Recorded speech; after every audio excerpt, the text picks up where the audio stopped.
ఈరోజు బెండకాయ పులుసు చేసుకుంటున్నాం. బెండకాయలో ఉప్పు వేసుకొని బాగా కడుక్కుందాం.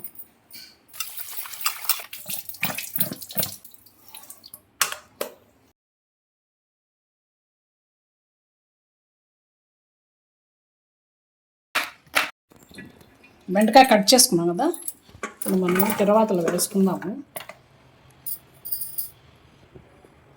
బెండకాయ పులుసులోకి మనము మసాలా వేసుకుందాం.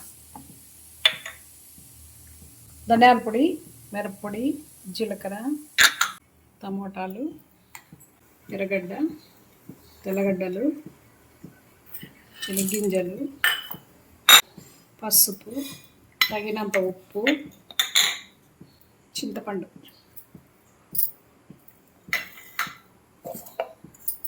మసాలా కొట్టుకుందాం మిక్సీ.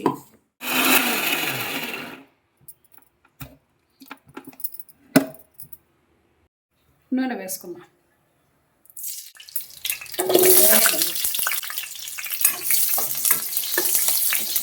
దూరగా వేయించుకొని కరివేపాకు వేసుకుందాం.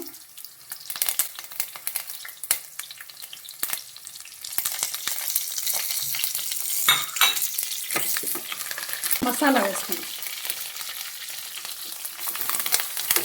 మసాలా బాగా వేయించుకోవాలి, ఒక 2 నిమిషాలు. 2 నిమిషాల తర్వాత వేయించుకున్నాం కదా, ఇప్పుడు మనం బెండకాయలు వేసుకుందాం. ఇవి బాగా వేయించుకోవాలి, ఇవి 1 నిమిషం వేయించుకోవాలి.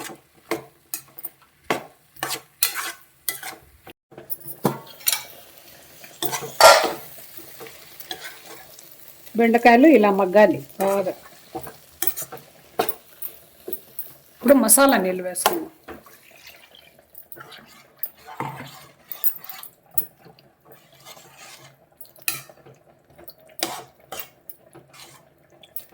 ఇప్పుడు హై ఫ్లేమ్లో పెట్టుకొని మళ్ళీ మీడియంలో పెట్టుకుందాం ఉడికినాక. కొత్తిమీర వేసుకుందాం.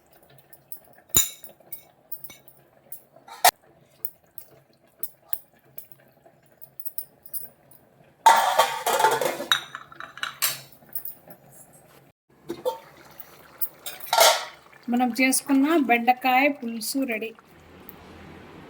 బెండకాయ పులుసు వేడి వేడి అన్నంలోకి టేస్ట్ చూస్తాం.